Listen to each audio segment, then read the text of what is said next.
దావీదు రచించిన కీర్తన. ఎప్పుడు రాశాడు? తన కుమారుడైన అబ్షలోము నుండి పారిపోయినప్పుడు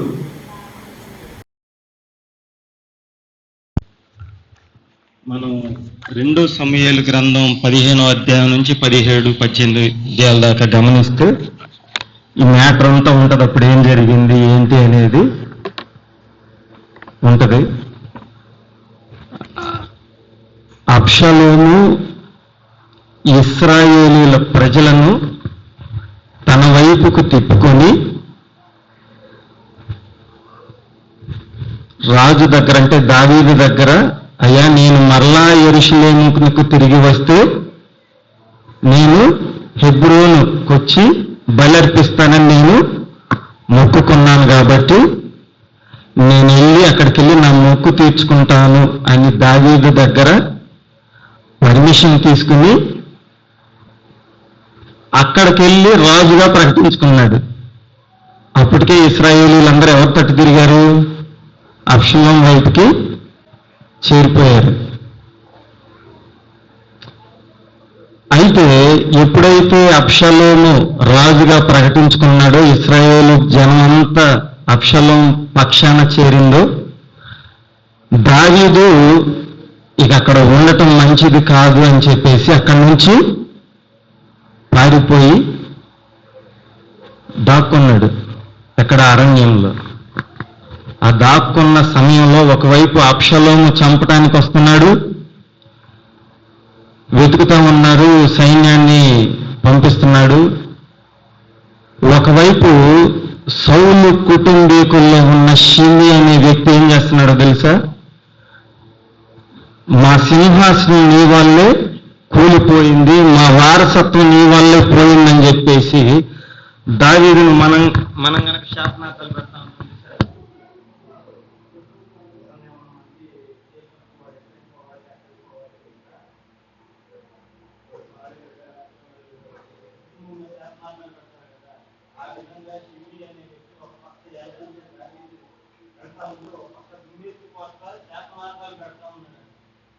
ఇంకోవైపు అబ్షలోము తన సొంత కుమారుడు, తాను ప్రేమించిన కుమారుడు తననే చంపడానికి చూస్తా ఉన్నాడు.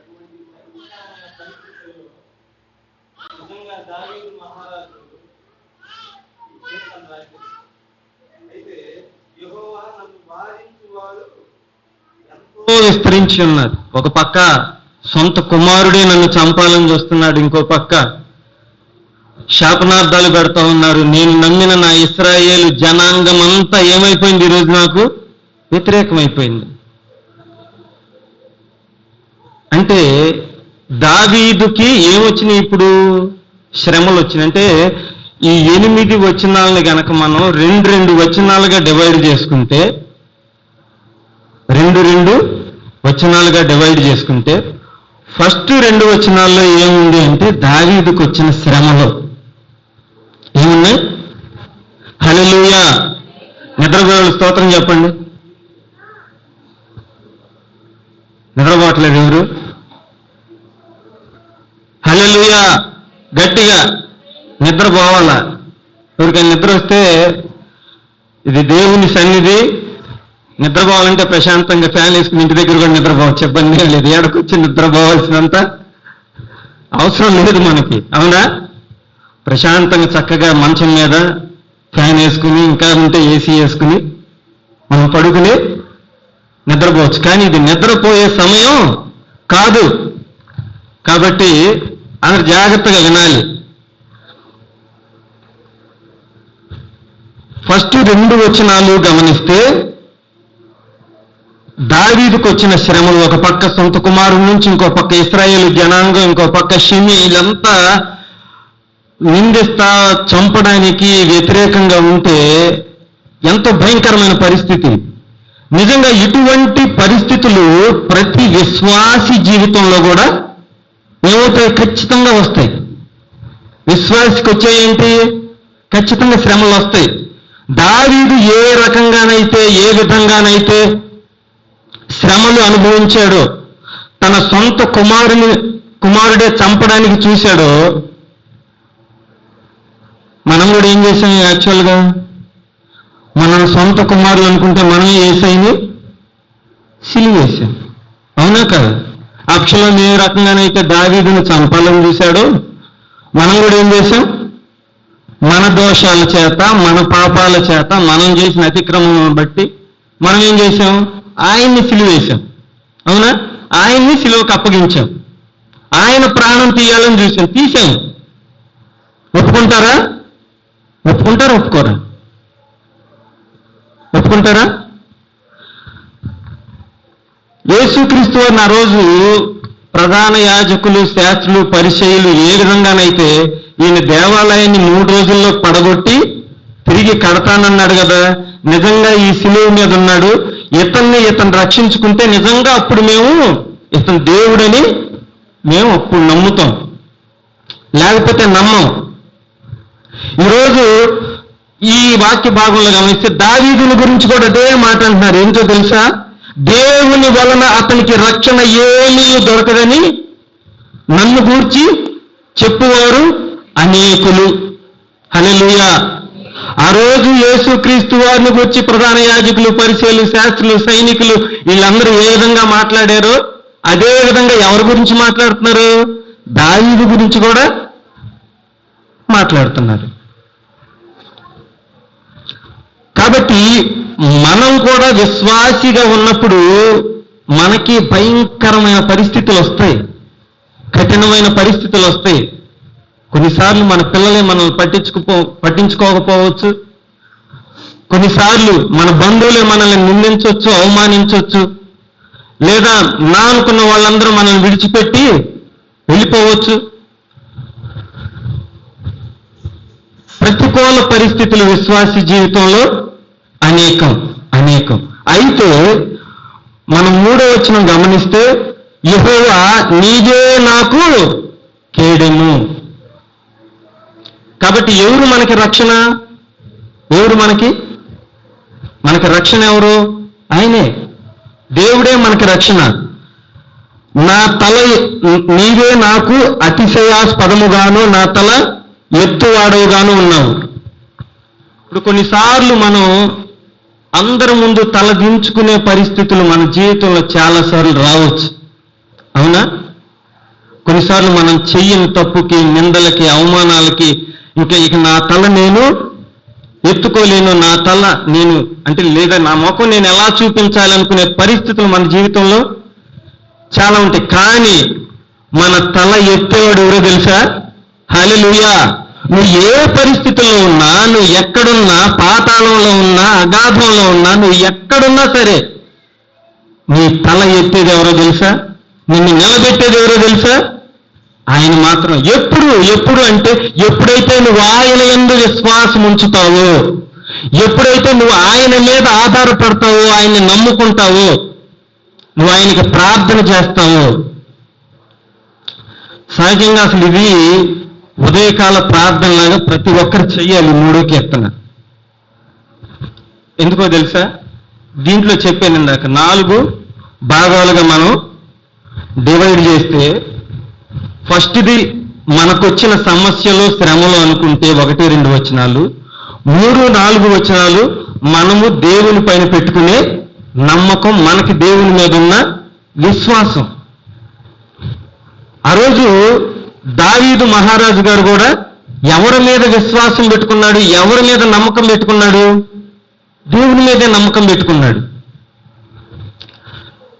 యాక్చువల్గా కొంచెం ముందుకెళ్తే సౌలు మహారాజు అనేక మార్లు దావీదును చంపాలని చూశాడా చూడలేదా? చూశాడు.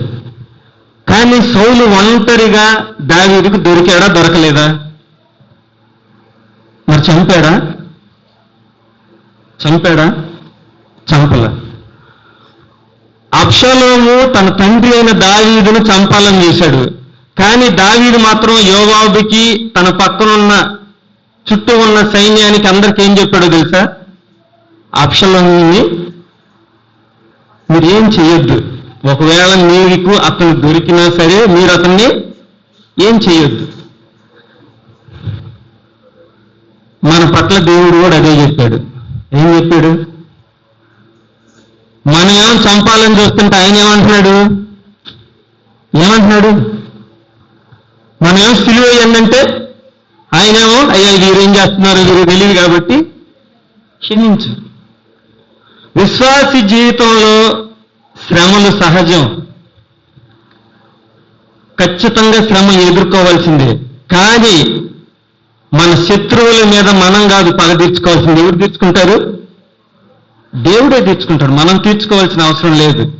ఆయన అందుకే అన్నాడు కదా, ఊరకనే నిలిచి నేను చేసే కార్యాలన్నీ చూడండి, అంతే, మీరేం చేయాల్సిన పని లేదు. మీరు చూస్తూ ఉంటే చాలు, మీ కళ్ళ ముందు అద్భుత కార్యాలు జరుగుతాయి. ఎప్పుడు? మనం నమ్మి విశ్వాసం ఉంచి ఆయనకి నువ్వు ప్రార్థన చేస్తే నీ కళ్ళ ముందున్న ప్రతి సమస్యని నీ నుంచి జుట్టు పట్టుకుని ఈడ్చుకుని వెళ్ళిపోతాడు, అంతే. నమ్ముతున్నారా? హల్లెలూయా. ఎలుగెత్తి నేను యెహోవాకు మొరపెట్టినప్పుడు ఆయన తన పరిశుద్ధ పర్వతం నుండి నాకు ఉత్తరం ఇచ్చును. ఎప్పుడు? నువ్వు ప్రార్థన చేస్తే, నువ్వు ఆయన మీద విశ్వాసం ఉంచితే, నువ్వు ఏ పరిస్థితుల్లో ఉన్నా సరే నిన్ను ప్రతి భయంకరమైన పరిస్థితుల నుంచి నిన్ను లేవనెత్తుతాడు. 5-6 వచనాలు గమనిస్తే నిజంగా బాధలు, నిజంగా భయంకరమైన శ్రమలు, లేకపోతే వ్యాధి బాధలు, అవమానాలు, నిందలు ఉన్నప్పుడు మనిషికి నిద్ర పట్టిద్దా? నీ శత్రువులు నీ చుట్టూ ఉండి నిన్ను తరుగుతూ ఉంటే నీకు నిద్ర పట్టిద్దా? పట్టదు. కానీ దావీదు ఏమంటున్నాడో తెలుసా? ఏమంటున్నాడు? చదవండి. యెహోవా నాకు ఆధారము, కావున నేను పండుకొని నిద్రపోయి మేలుకొందును. చుట్టూ అన్ని శ్రమలుంటే దావీదుకి ఎలా పడుతుందండి నిద్ర? చెప్పండి, మనకు పట్టిద్దా? నిజంగా మన చుట్టూ అన్ని శ్రమలుంటే నిజంగా, అందుకే అంటారు బాగా సంతోషం వచ్చినా నిద్ర పట్టదంట, బాగా బాధ వచ్చినా నిద్ర పట్టదు మనకి. అవునా కాదా? దావీదు జీవితంలో కూడా ఒక పక్క చంపాలని చూసే సొంత కుమారుడు అందరూ ఉన్న చుట్టుపక్కల, కానీ దావీదు ఏమంటున్నాడు? ప్రశాంతంగా నేను నిద్రపోతా, పండుకొని మళ్ళీ మేల్కొంటా. నా కుడి పక్కన 1000 మంది కూలినా, ఎడం పక్కన 10,000 మంది కూలినా కూడా నేను భయపడను. దావీదు శ్రమలకు భయపడలా. మనం కూడా అంతే. విశ్వాసి అనేవాళ్ళు ఎప్పుడు శ్రమలకు భయపడకూడదు. ఎందుకంటే నీకొచ్చిన ప్రతి శ్రమ నుండి విడిపించటానికి ఆయన సమర్థుడు అని నమ్మితే. హల్లెలూయా. నీకు వచ్చిన ప్రతి సమస్య నుంచి, శ్రమ నుంచి విడిపించడానికి ఎవరు సమర్థుడైన దేవుడు ఎవరు ఉన్నారా? ఉన్నాడు. కాబట్టి ఆయన మనల్ని విడిపిస్తాడనే నమ్మకం మనలో ఉన్నప్పుడు, ఆయనకు నువ్వు మొరపెట్టినప్పుడు, నువ్వు ఏ పరిస్థితుల్లో ఉన్నా కానీ, నీ చుట్టూ శ్రమలు ఉన్నా కానీ, నువ్వు కూడా ప్రశాంతంగా నిద్రపోవచ్చు, అంతే. ప్రశాంతంగా నిద్రపోవచ్చు అన్నాను కదా, ఇప్పుడు నిద్రపోబోతుంది. దావీదు గారు ప్రశాంతంగా నిద్రపోవచ్చు అని చెప్పారు కదా, ఇప్పుడు నిద్రపోవద్దు.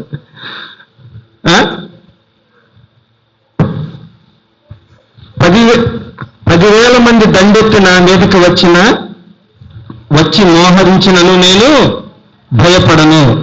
యెహోవా నిన్ను, నా దేవా నన్ను రక్షింపును.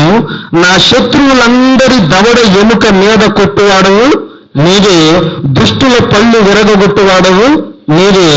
రక్షణ యెహోవాది, నీ ప్రజల మీదకి నీ ఆశీర్వాదము వచ్చునుగాక. ఈ 2 వచనాలు గమనిస్తే విజయం. దేని మీద విజయం? నీకొచ్చిన ప్రతి సమస్య నుంచి నీకు విజయం.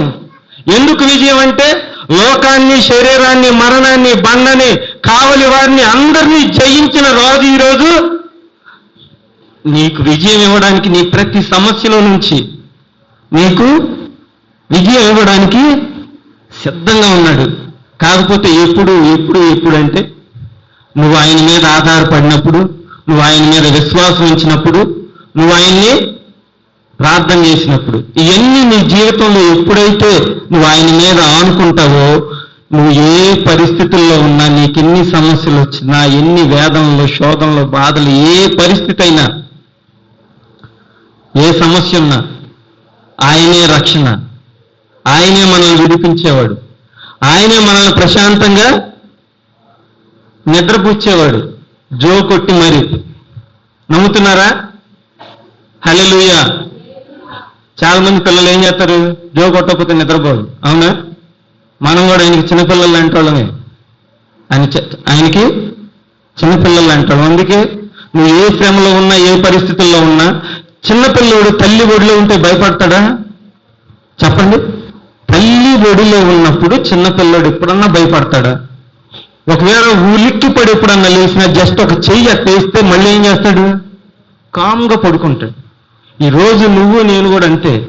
ఆయన ఎప్పుడైతే ఆనుకుంటామో, ఆయన మీద ఎప్పుడైతే మనం ఆధారపడతామో, ఆయన ఎప్పుడైతే మొరపెడతామో, ఖచ్చితంగా మన ప్రతి పరిస్థితుల నుంచి మనల్ని విడిపించి నడిపించే దేవుడు. కాబట్టి ప్రతి ఒక్కరూ అతి విశ్వాసము, నిరీక్షణ, ప్రార్థనా జీవితం కలిగి ఉండాలని దేవుని పేరిట మనం చేస్తున్నాం. దేవుడు ఇచ్చిన వాక్యం దీవించి ఆశీర్వదించునుగాక. ఆమేన్.